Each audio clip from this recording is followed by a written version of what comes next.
बिस्मिल्लाहिर्रहमानिर्रहीम। अस्सलाम वालेकुम नाज़रीन, उम्मीद करता हूँ कि आप सब लोग खैरियत से होंगे। आज काफ़ी न्यूज़ है मेरे पास और वो जो न्यूज़ है वो 4 दिन के बाद ऑलमोस्ट एफआईआर दर्ज की गई इमरान खान साहब पर हमले की। और ये भी एक सोचने वाली बात है कि पाकिस्तान इस्लामी जमहूरिया का सबसे मकबूल तरीन लीडर, दुनिया का मकबूल तरीन लीडर इमरान खान के ऊपर जानलेवा हमला होता है, एक आदमी उसमें शहीद होता है और काफ़ी लोग ज़ख्मी होते हैं। और उसकी एफआईआर जो है वो आज ऑलमोस्ट 4 दिन गुजरने के बाद सुप्रीम कोर्ट के कहने पर, दबाव पर इस एफआईआर को दर्ज किया गया। लेकिन इस एफआईआर की वक़्त क्या है वो सारी मैं आपसे शेयर करूंगा। इसके अलावा शहबाज शरीफ साहब का इनकार और फैसल जान शेर जो एफएसजे के नाम से, जो कि एक बड़ी शख्सियत पैमरा के चेयरमैन रह चुके हैं और आफ्ताब इकबाल साहब के बड़े करीबी दोस्त उस्ताद में से भी हैं। और अक्सर आपको आफ्ताब इकबाल साहब के ख़ासकर उनका जो प्रोग्राम है कसौटी उसमें नज़र आते होंगे। उन्होंने 90 मिनट तक कंटेनर पे क्या होता रहा हमले के बाद उनकी आंखों देखा वाक़या, क्योंकि जब फायरिंग हुई, जब हमला हुआ तो वो वहाँ पर मौजूद थे। उन्होंने पूरा आज जो है वो अपने प्रोग्राम कसौटी में वो सारा बयान किया है और वो तमाम चीज़ें मेरी ज़ुबानी आप सुनेंगे। और वो यकीनन सारी चीज़ें सुनने के बाद शक का दायरा जो है वो कहीं ना कहीं दोबारा से उसी तरफ जा रहा है जहाँ पर पहले भी मैंने अपनी वीडियो में बात की है और बहुत सारे जो कानूनदान हैं, जो यूट्यूबर्स हैं, वो ये बात कर चुके हैं। सो ये तमाम चीज़ें मैं आपके साथ शेयर करता हूँ। सबसे पहले वज़ीराबाद थाना सिटी में दहशतगर्दी और कारखाना हमला की दिफा के साथ नवीद के ऊपर जो है वो मुकदमा दर्ज कर लिया गया है, जिसके बारे में फवाद चौधरी, फैसल जावेद चौधरी जो कि कानूनदान भी हैं, उनका ये कहना है कि ये सिर्फ एक कागज़ के टुकड़े की हैसियत रखता है, क्योंकि जो नाम पीटीआई की तरफ से दिए गए थे, जो नाम मदई पार्टी इमरान खान की तरफ से दिए गए थे, वो उनमें से एक नाम भी जो है वो शामिल नहीं किया गया। और परवेज़ लाई साहब पर भी शक का दायरा बढ़ता जा रहा है। उसका रीज़न ये है कि वो नहीं चाह रहे थे कि जो एक नाम है वो इसमें आए, और एक नाम छोड़ें, जो 3 नाम दिए जा रहे थे वो तीनों नाम इस एफआईआर में नहीं हैं। और फैसल जावेद चौधरी, हमारे कानूनदान का ये कहना है कि पंजाब हुकूमत, और बल्कि ARY पे भी ये न्यूज़ चली है कि पंजाब हुकूमत ने जो है वो ये नाम शामिल नहीं किए। और जो सुप्रीम कोर्ट की तरफ से दबाव आया और उन्होंने कहा कि अगर ये एफआईआर दर्ज नहीं करी गई तो फिर जो अदालत है वो ख़ुद जो है इसके ऊपर एक्शन लेगी। उसके बाद ये ऑलमोस्ट 4 दिन के बाद ये एफआईआर दर्ज की गई, जिसकी मेरे ख्याल में वाकई ही मेरे अपने भी ज़राए के मुताबिक इसकी कोई किसी तरह की वक़्त नहीं है।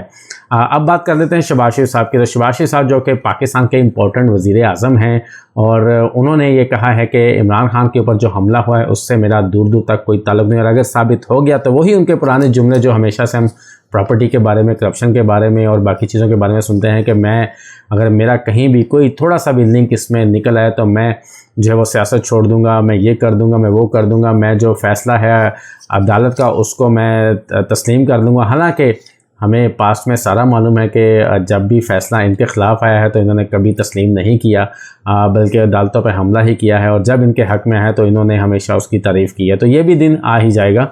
बाकी मेन चीज़ जो इमरान खान साहब पर जो हमला हुआ उसका आंखों देखा जो हाल है, फैसल जान शेर साहब ने वो जो आज प्रोग्राम में सामने रखा वो क्या था वो मैं आपसे डिस्कस करता हूँ। उनका ये कहना है कि जब फायरिंग हुई तो वो कंटेनर में नीचे थे, वो कंटेनर पर जल्दी चले गए थे क्योंकि वहाँ पर उनको आसानी रहती है पहुँचने में, और कुछ इंटरव्यूज़ होने थे। स्काई न्यूज़ की एक रिपोर्टर आई हुई थी, जबकि फसी जो है एक रिपोर्टर वो भी आया था, उन्होंने इंटरव्यू करना था। तो पहले वो कंटेनर के ऊपर गए, लेकिन उसके बाद वो नीचे आ गए। नीचे जब वो बैठे हुए थे तो उनको फायरिंग की आवाज़ सुनाई दी। पहले उनको एक ब्रस्ट की आवाज़ सुनाई दी, उसके बाद फिर फायरिंग और फिर ब्रस्ट, यानी कि 3 उन्होंने बोला है कि 3 फायरिंग हुई है, और तीनों जो है अलग अलग पिस्टल से की गई हैं, अलग अलग वेपन यूज़ हुआ है। इसका मतलब यह है कि जो 2 नाम, जैसा कि मैंने अपनी पहली वीडियो में बोला कि 2 लोग नहीं हैं बल्कि ज़्यादा हैं, 2 नाम जो लिए जा रहे हैं, इसका मतलब कि तीसरा बंदा भी शामिल है। उसके बाद उन्होंने बोला कि लोग पहले समझा कि शायद कोई पटाखे हैं या कुछ ऐसा, लेकिन ज़ाहिर बात है वो आर्मी से ताल्लुक़ रखते हैं। तो उन्होंने बोला कि नहीं, ये किसी वेपन से फायर हो रहे हैं। और उसके बाद सब परेशान हुए, भगदड़ मची, उसके बाद शोर शराबा हुआ तो पता चला कि इमरान साहब की टांग पर गोली लगी है, और इसके अलावा बहुत से लोग ज़ख्मी भी हुए हैं। तो फैसल जान शेर साहब का ये कहना था कि हम लोग जब भाग कर ऊपर गए और देखा तो काफ़ी शोर मचा हुआ था। इमरान खान साहब जो ज़ख्मी होकर नीचे गिरे हुए थे, और उसके बाद जो चीज़ें हुई हैं वो भी काफ़ी इशारा करती हैं कि दाल में थोड़ा नहीं बल्कि काफ़ी ज़्यादा कुछ काला है। और उसके बाद इमरान खान को उन्होंने तारीफ़ करते हुए कहा कि इमरान खान बहुत ही बहादुर इंसान है, यानी कि जिस तरीके से यानी गोली लगने में फ्रैक्चर होने के बावजूद वो एक नैरो सी मतलब कि स्टेयर्स थी, सीढ़ियाँ थी जहाँ से उतरना था, वो उतरे, वो बड़े मुस्कुरा रहे थे और उन्होंने हाथ हिलाया आवाम को, आवाम की तरफ जो हजूम था जो लोगों का उनको, ताकि लोग जो हैं वो परेशान ना हो। और उन्होंने नीचे उतरते तक यही पूछते रहे कि जो अहमद चट्टा है वो कैसा है, फ़लाँ कैसा है, फ़लाँ कैसा है। उन्होंने यानी कि लोगों का ही पूछा, उनको अपनी कोई फ़िक्र नहीं थी। तो फैसल जानशेर साहब का ये कहना है कि मैंने ये चीज़ आज से पहले किसी ऐसे लीडर में या इंसान में नहीं देखी कि उसको खुद गोलियां लगी हुई, एक 70 साल के बंदे को, और वो लोगों का ख्याल कर रहा है और वो बड़ी हिम्मत से काम ले रहा है। इसके बाद कहा यह चाह रहा है कि जब उनको लेकर गाड़ी में निकला गया एम्बुलेंस वगैरह के अंदर, तो जो स्क्वाड के लोग थे वो रास्ता भूल गए। और ये कैसे हो सकता है कि स्क्वाड जो है वो रास्ता भूल जाए, और काफ़ी देर तक वो भटकते रहे, बल्कि काला शाह काकू के ऊपर भी वो है वो गलत टर्न लेने लगे थे। लेकिन इनके साथ जो गाड़ियाँ थी उन्होंने यानी कि उसको आगे से रोक के बोला कि सीधा जाना है, शौकत खानम हॉस्पिटल जाना है, अगर आप यहाँ से निकलेंगे तो 1.5 से 2 घंटे और ज़ाया हो जाएंगे।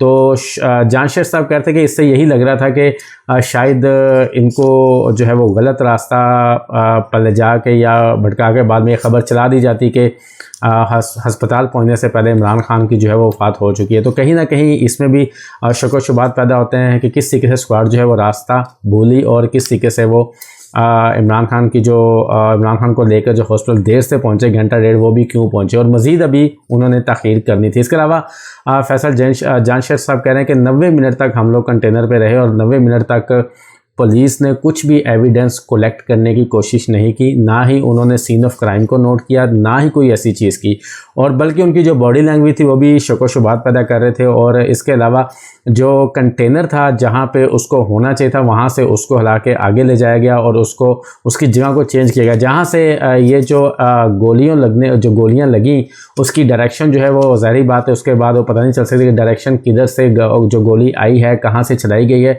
तो ये सारी चीज़ें जानशेर साहब ने, फैसल जानशेर साहब ने आज अपनी वीडियो के अंदर जो है अपने एक आफ्ताब इकबाल साहब का जो प्रोग्राम है कसौटी, उसके अंदर ये बयान की है। तो नाज़रीन ये तमाम चीज़ें जो हैं, यानी कि इसके अलावा फैसल जानशेर साहब का ये कहना था कि इनका तो बस नहीं चला कि शायद ये कंटेनर को धो भी देते, जो खून के दबे उसको भी ज़ाया कर दिया जाता। और इसके अलावा फिर से मैं बयान करूंगा फैसल जावेद चौधरी जो कि माहिर कानून दान है, उनका ये कहना है कि इतने दिनों के बाद FIR दर्ज करने के पीछे सीधी बात ये नज़र आ रही है कि जो शवाहिद थे, जो सबूत थे, उसको कहीं ना कहीं ख़त्म करने की कोशिश की गई है और केस को जो है वो किसी और रुख करने की कोशिश की गई है। तो जो FIR दर्ज हुई है, एक तो उसमें कोई जान नहीं है, उसमें कोई फ़ायदा नहीं है, और बाकी जो फैसल जानशेर ने अपनी आंखों से हाल देखा, जिस तरीके से वहाँ पे स्क्वाड ने रद्द-ए-अमल किया, पुलिस का रद्द-ए-अमल था, वो सारा आपके सामने है। और ये भी मैं आपको बता दूं कि जो बंदा गिरफ्तार हुआ वीडियो में उसका हुलिया कुछ और है, और जबकि रियलिटी में जो बंदा सामने पेश किया उसका हुलिया कुछ और है। इसके अलावा आफ्ताब इकबाल साहब और जानशेर साहब ने